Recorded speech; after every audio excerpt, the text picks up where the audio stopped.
আজ একটা চিকেনের রেসিপি শেয়ার করব। আর আজকের এই চিকেনের রেসিপি রুটির থেকে কিন্তু ভাতের সাথে খেতে বেশি ভালো লাগবে। একবার এইভাবে করে খেয়ে দেখবেন, আশা করি আপনাদের সকলের বেশ ভালো লাগবে আর একটু অন্যরকম স্বাদ হবে। এখানে আমি 500 গ্রাম চিকেন নিয়েছি।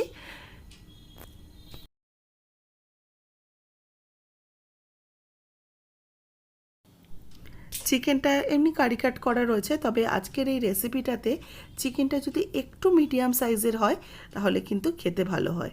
তো আমার কাছে যেহেতু একটু বড় সাইজের যেরকম কারি কাট করা থাকে সেরকম পিস রয়েছে, তাও আমি সেটা দিয়ে তৈরি করছি। মিক্সিং জারের মধ্যে একটু আদা আর রসুন পেস্ট করে নিলাম। এবার এই চিকেনটার মধ্যে ম্যারিনেট করে নেব। এর জন্য আমি বেশ 3 টেবিল চামচের মতো টক দই দিয়ে দিলাম আর পেস্ট করে নেওয়া আদা রসুনের বাটাটা দিয়ে দিচ্ছি। আদা এখানে ওই 1 ইঞ্চি পরিমাণ আর রসুন হচ্ছে 6-7 কোয়া মতো রসুন। এর মধ্যে একটু লবণ দিয়ে দিলাম, বেশি লবণ এখন আমি দেব না। এবার আমি চিকেনটাকে এই দই দিয়ে আর আদা রসুনের পেস্ট দিয়ে ভালো করে মাখিয়ে নেব। চিকেনটা মাখিয়ে আধ ঘন্টা কিন্তু অবশ্যই রেখে দিতে হবে। এই সময় একটু হাতে সময় নিয়ে মানে আধ ঘন্টা ম্যারিনেট করে রাখতেই হবে এই চিকেনটাকে। আমি আধ ঘন্টা একটুখানি এইভাবে রেখে দিচ্ছি। এবার একটা বাটি নিয়েছি, বাটির মধ্যে রেডিমেড যে সর্ষে পোস্ত পেস্ট পাওয়া যায় বা গুঁড়ো যেটা পাওয়া যায় সর্ষে আর পোস্তর যে গুঁড়ো, আমি সেটা একটা রেডিমেড কিনে নিয়েছি। এটা আমি দিয়ে দিচ্ছি এখানে প্রায় ভরে ভরে 2 টেবিল চামচ। মানে আমার যে চিকেনের পরিমাপ রয়েছে তাতে এতটুকু লাগবে। এর মধ্যে দিয়ে দিচ্ছি লবণ আন্দাজ মতো, কিছুটা লবণ আমি তখন দিয়েছি আর এখনও কিছুটা লবণ অ্যাড করলাম। এতে হলুদ গুঁড়ো দিয়ে দিলাম 1/2 চা চামচ, দিয়ে দিচ্ছি ঝাল লাল লঙ্কার গুঁড়ো বা শুকনো লঙ্কার গুঁড়ো ওই 1/4 টিস্পুনের মতো দিলাম, আর 1 টেবিল চামচ দিয়ে দিচ্ছি সর্ষের তেল। এবার এটাকে একটু মাখিয়ে নেব। একটু সর্ষের তেল দিয়ে এটাকে মাখিয়ে নিচ্ছি। তো আরও একটু তেল আমি আরও 1/2 চামচের মতো মানে 1.5 টেবিল চামচের মতো সর্ষের তেল অ্যাড করলাম, দিয়ে এটাকে মাখিয়ে রেখে দেব। মানে এটা ভিজানো থাকলেই সর্ষের তেলের মধ্যে বেশ ঝাঁঝালো হবে। এদিকে আধ ঘন্টা হয়ে গেছে চিকেনটাকে সাইডে রেখে দিয়েছিলাম। এবার একটা প্রেশার কুকারের মধ্যে আমি এই দই আর রসুন আদা মাখানো যে চিকেনটা সেটাকে দিয়ে দিচ্ছি।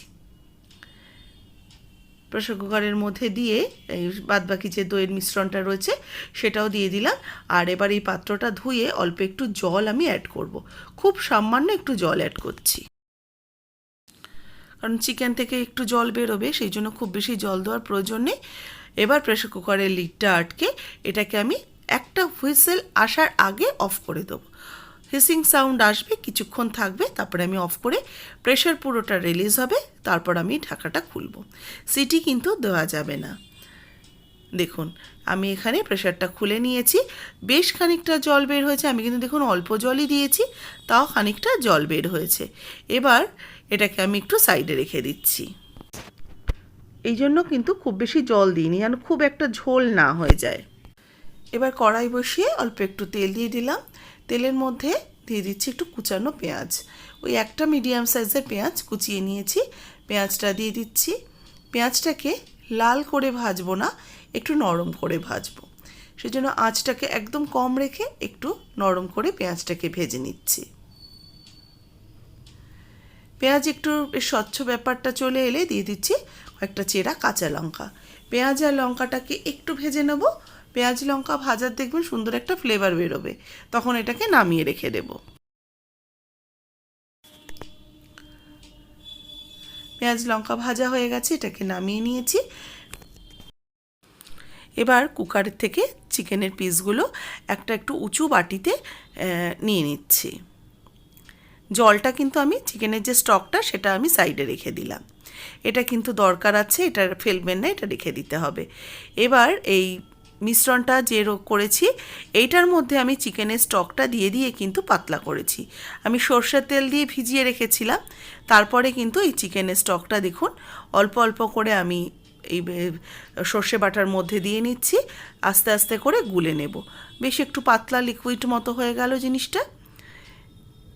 এবার এই সর্ষে পোস্তর পেস্টটা এর মধ্যে অ্যাড করে দিচ্ছি চিকেনের মধ্যে, দিয়ে ভালো করে এটাকে একটু চিকেনটাকে মিশিয়ে নেব। চিকেনটাকে একটু এপিট ওপিট করে বেশ মিলমিশ করে নিচ্ছি মশলার সাথে। দুবার রান্না হবে বলে চিকেনটাকে কিন্তু প্রথমেই একবারে অনেকটা সিটি দিয়ে পুরো সেদ্ধ করিনি, মোটামুটি আমি এখানে 70% সেদ্ধ করে নিয়েছিলাম। এবার আমি ওই ভাজা পেঁয়াজ আর লঙ্কাটা দিয়ে দিলাম, দিয়ে একটু মিশিয়ে নিচ্ছি। হালকা হাতে পেঁয়াজ লঙ্কাটা মিশিয়ে নিয়ে বেশ খানিকটা ধনেপাতা একটু কুচি করে ওপর থেকে ছড়িয়ে দেব। ধনেপাতাটা ওপর থেকে বেশ ছড়িয়ে দিলাম। দেওয়ার পরে এবার একটু মিশিয়ে নিচ্ছি, একটু ওপর নিচ করে নেব। এবার ওপর থেকে আরও একটু কাঁচা সরষের তেল ছড়িয়ে দেব। দিয়ে এবার এটা একটা ঢাকা দিয়ে দেবো। ঢাকা দিয়ে কড়াইতে একটু জল বসিয়েছি, জলের মধ্যে এটা বসিয়ে দেবো। এটা টিফিন বক্সে আপনারা করতে পারেন, তবে যেহেতু আমি চিকেনের পিসগুলো একটু বড় সাইজের নিয়েছি, টিফিন বক্সে ধরলো না। যদি ছোট সাইজের নেন এইভাবে আপনারা টিফিন বক্সের মধ্যে করতে পারেন। আমি 15 মিনিট এটাকে স্টিমে রেখেছিলাম, জলটা পুরোপুরি শুকিয়ে গেছে। এবার ঢাকাটা খুলে নিচ্ছি। এবার দেখুন গ্যাসের ফ্লেম অফ করে এটাকে নামিয়ে নেব।